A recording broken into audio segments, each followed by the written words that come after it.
Kaopan and to help or not to help. Have you ever heard the Bible story of the Good Samaritan?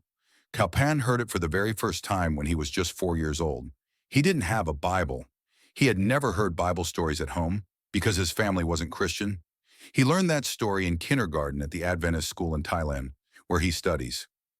Little Kaopan listened very carefully as the teacher told the story of a man who was traveling from Jerusalem to Jericho and was attacked by robbers. They left him badly hurt, lying on the side of the road. A priest came by. But when he saw the injured man, he didn't stop to help. He crossed to the other side of the road and kept going. Then a Levite came down the same road. He looked at the hurt man but also passed by without helping. Later, a Samaritan came walking down the road. He felt sorry for the hurt man. He cleaned and bandaged his wounds, placed him on his donkey, and took him to an inn. There, he stayed with him through the night and paid the innkeeper to take care of him the next day. Kaopan wasn't surprised that the priest and the Levite didn't stop to help. Why would they? They didn't even know the man.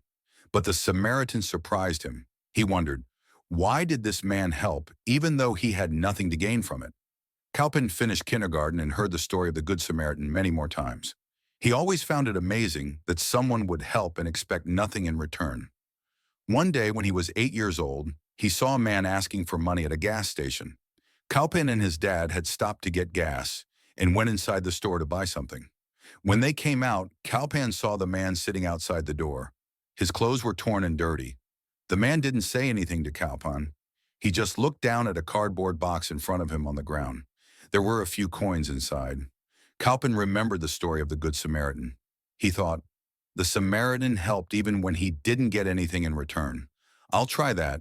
It might be a good choice, or maybe not. Let's find out. He turned to his dad and asked, "Can you give me some money? I want to give it to that poor man."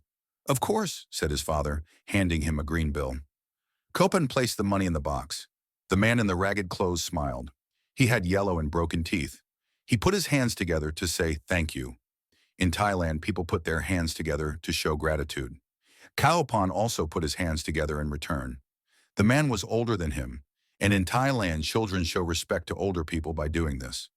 Kaopan felt good. He had made the man happy, and that made him happy too. Today, Kaopan is graduating from the Koret International Adventist School, where he first heard the story of the Good Samaritan. He says he will always remember that story. There are people who need our help, he says. You can choose to help or not, but it's always good to help. Thank you for your generous offerings this quarter. Part of them will help other children in Asia learn about God and the joy that comes from helping others.